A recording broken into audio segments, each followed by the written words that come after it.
Good morning, good afternoon, good evening. My name is Juneous Pettijohn, and I'm with Calmfidence Institute. And I'd like to welcome you to Stop Thinking and Start Writing, Journaling for Stress Relief. I created this workshop because I want to give you the courage to be happier by eliminating the negative stress in your life that's causing you anxiety and despair in your life. This is achieved by getting in touch with your story. See, I know what can happen when you are ready to take responsibility for your life when you're ready to tell your story. I'm a strong believer that we all have a story to tell, and it's our story that defines who we are in each and every situation. I am a strong believer in the power of journaling.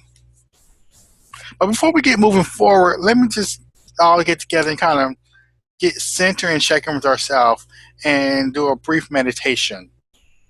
So, for starters, I want you to, where you're sitting, if you're sitting in the chair, plant your feet on the floor, place your hands onto your thighs, press your back into your chairs, and just begin to simply relax your shoulders away from your ears. Or if you're sitting on the floor, just kind of sit comfortably. If you need to prop yourself up, I invite you to do that. No matter what you do, I want you to sit, relax, and let go. Just simply close your eyes for a moment and notice your breathing. Don't try to change it right away. Just become aware of what it is like.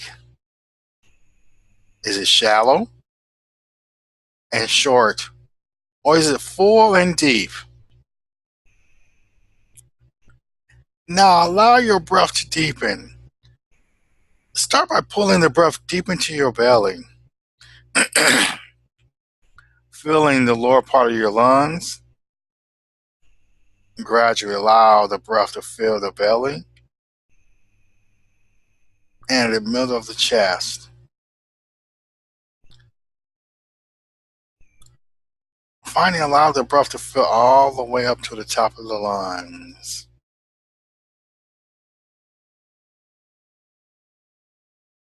Slowly allow the air to fill the lungs completely and slowly.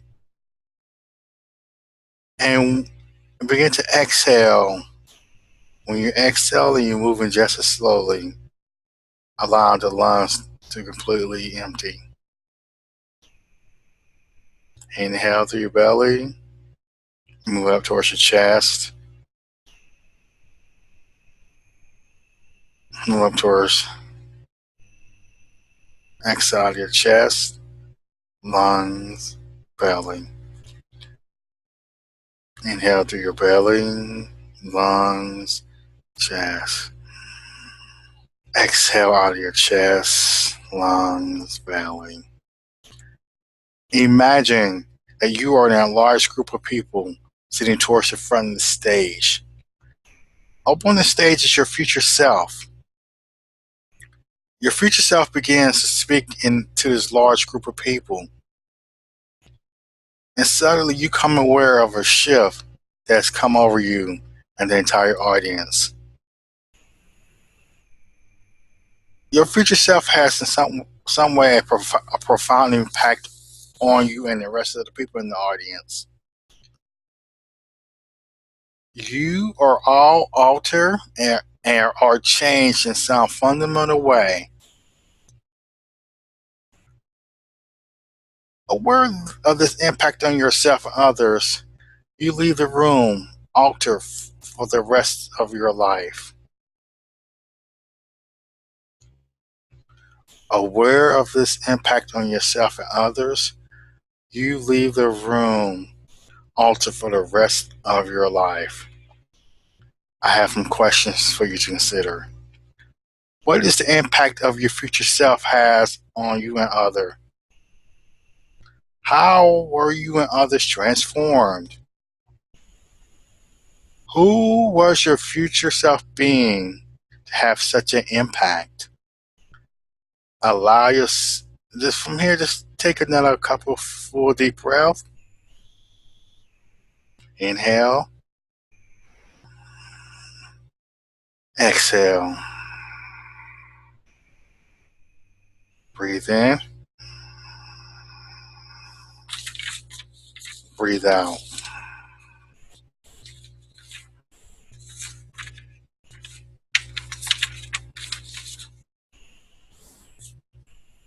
And slowly and mindfully, when you're ready, just kind of open your eyes, wiggle your fingers and toes.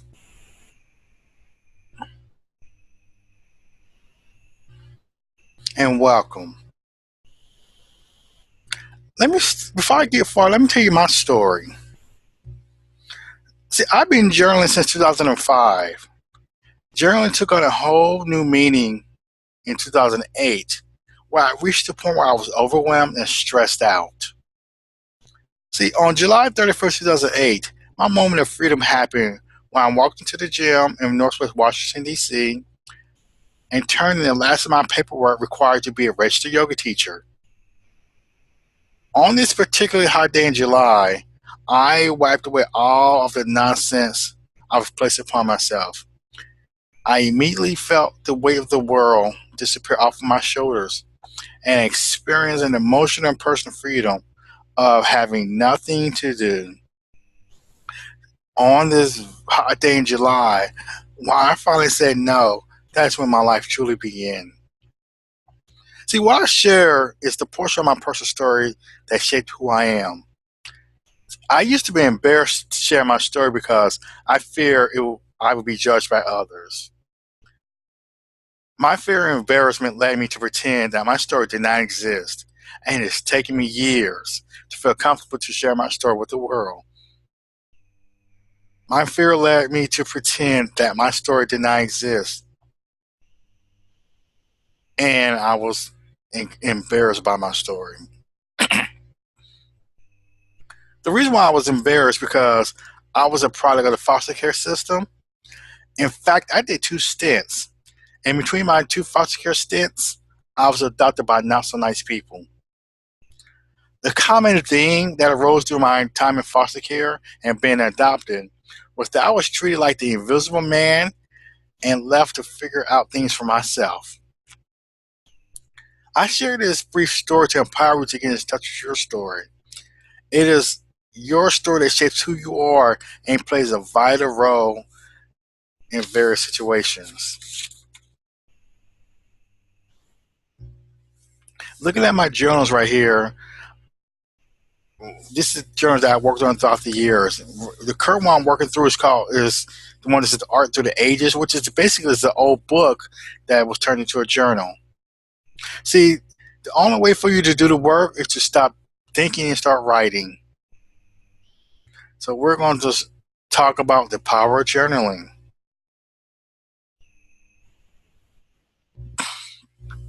So why do you want to keep a journal? Well, let me tell you why. Is it to increase focus? To create stability? To release stress? Or to feel better about yourself? To stimulate personal growth? So why do you want to to journal?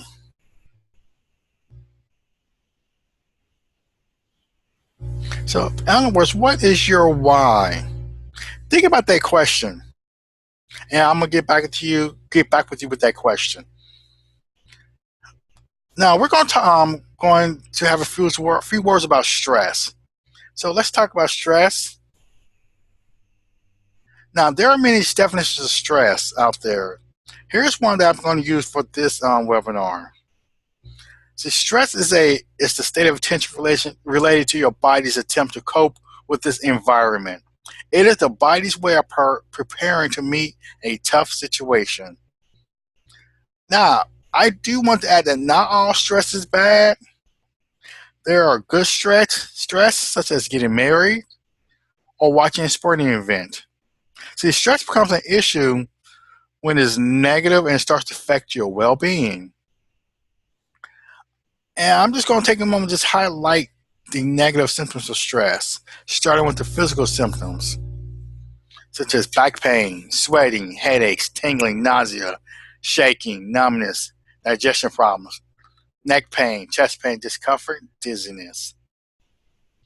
And the emotional behavior and cognitive symptoms of stress, such as frustration, crying, confusion, impatience, emotional fatigue, irritability, anger, memory problems, decreased productivity, concentration problems, and burnout. Now, according to the Stress in America survey by the American Psychological Association, the top four causes of stress includes money, work, family, health, and personal health. Now, do you know the number one cause of stress? If you said money, you're on the right track. Now, I don't want to keep going talking about stress. I'm all about solutions. We get it. Stress is out there. It's happening. I'm all about solutions.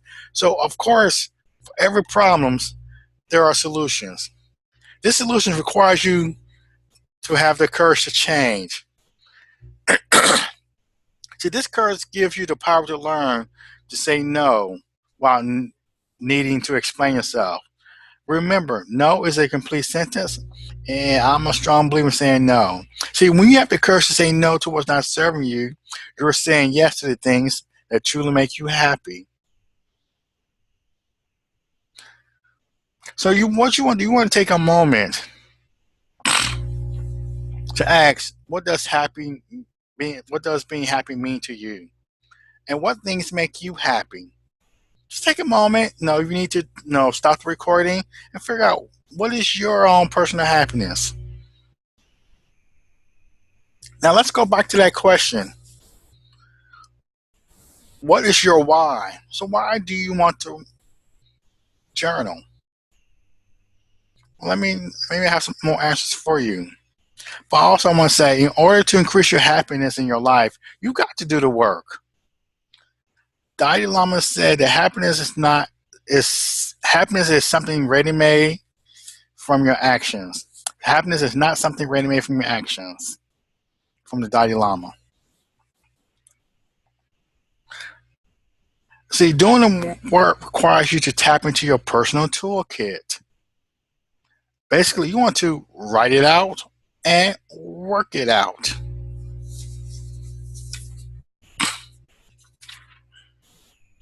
Maybe let's go further than five. Why do you want to journal? So here are some of the benefits of journaling. Maybe you want to reduce stress.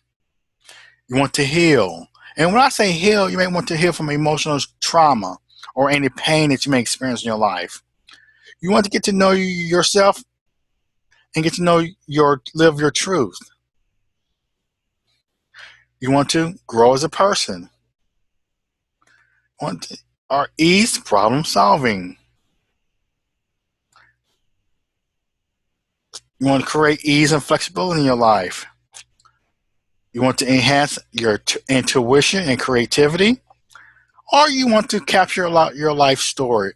My personal why is to capture your life story in addition to relieving stress. Remember, stress is always going to be the overarching theme, but let's go deeper to why you really want to journal. So for me, my biggest focus is capture my life story. Also, I want to heal from the trauma that I experienced as a child. That in some ways this affected me as an adult. These are some things to consider when you're journaling. I call these the 7 questions. First question, who should keep a journal? Everyone can benefit from the process of writing down the events of one's day, the emotional responses to those events, and hopes and dreams that stems from them. Now, let me just give you a little definition of what is journaling and what is keeping a diary. A journal is an inward focused reflection where you can explore parts of yourself and where those parts can answer back. A diary is a formal pattern of daily entries that catalog observations, activities, experiences, and the life. It's greatly outward focused. Like, for example, you might want to keep a food diary. So basically, you're just listing, well, I had for breakfast, I had a smoothie. For lunch, I had a salad. For dinner, I had pasta. Where if you, let's say you take that food diary and make it into a journal, where you say, for breakfast, I had a nice healthy smoothie consists of strawberries, bananas, and spinach. I felt good after I had this smoothie. For lunch, I had the healthy salad, consisted of maybe chicken or shrimp.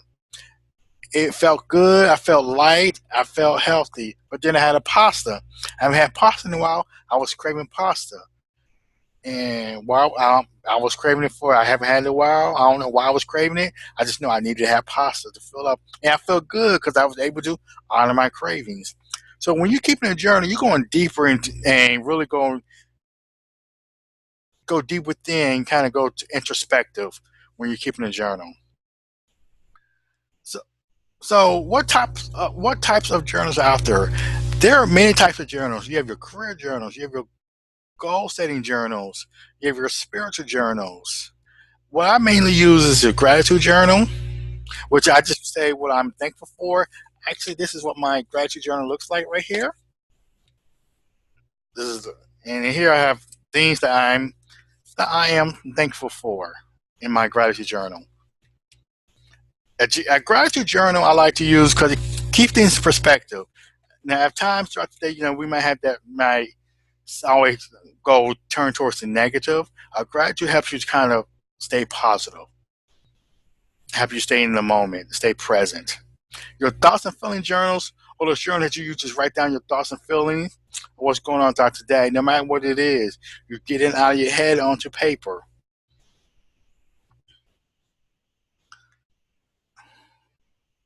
What materials are needed for journaling? The only thing you need is a notebook, pen, or pencil.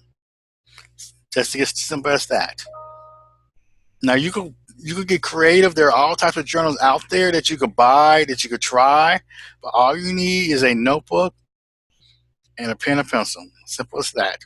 Now there are computer aided journals like blogging. That's another form of journaling you could use. But me, I'm the type of person I like to use the paper and the pen. It's that muscle memory when you're writing things down, and then as opposed to typing. When is a good time to journal? That's for you to decide. I would suggest when you're starting journaling, find a time that works for you and stick to it. So, if, for example, you like to journal in the evenings, so maybe journaling at 9 o'clock at night may work for you. So, find a time and stick with it. And you can only journal for about 10 to 15 minutes. Get a timer and just journal. Now, you may be experiencing a lot of distractions when you're journaling with kids or whomever, or in your household. So, if let's say you're in a household full of people, go to the bathroom and journal. Hopefully, they won't interrupt you in the bathroom. If not, there may be a whole other issue you may need to deal with. But when you find time, stick with it. Where should I journal? That's up to you. Find what works for you where you can remain committed to it. Now, you always want to create your preferred environment and mood. Now, you can be using lighting, music, the location. You can write indoors, outdoors, seating, drinking. For me, I sometimes I will take my journal with me, and if something comes up, I could be on the metro. Hey, just need that moment just to get out of my head. It's maybe an issue that I might be wrestling with, where I need to journal and journal my feelings. But you have to find, you know, what works for you. Everyone is different. What should I journal about? Well, that is up to you. You know, to, we want to journal, and we're gonna explore that in a little bit, far as what you should journal about. So hold on tight. Now, some things to be mindful of when you're journaling. No judgment, no edit, or don't edit your writing. Just get it out of your head. Don't worry about punctuation. Don't worry about spelling. Just get it out of your head. This is just for you, for your own protection. And speaking of protection, you might want to put a disclaimer in your book, letting somebody who might be nosy, letting them know what I wrote here is personal, so read it at your own risk. But hopefully, they won't violate your your space.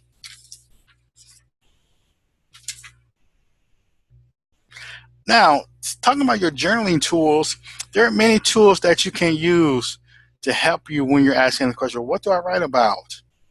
First tools you can use is prompts.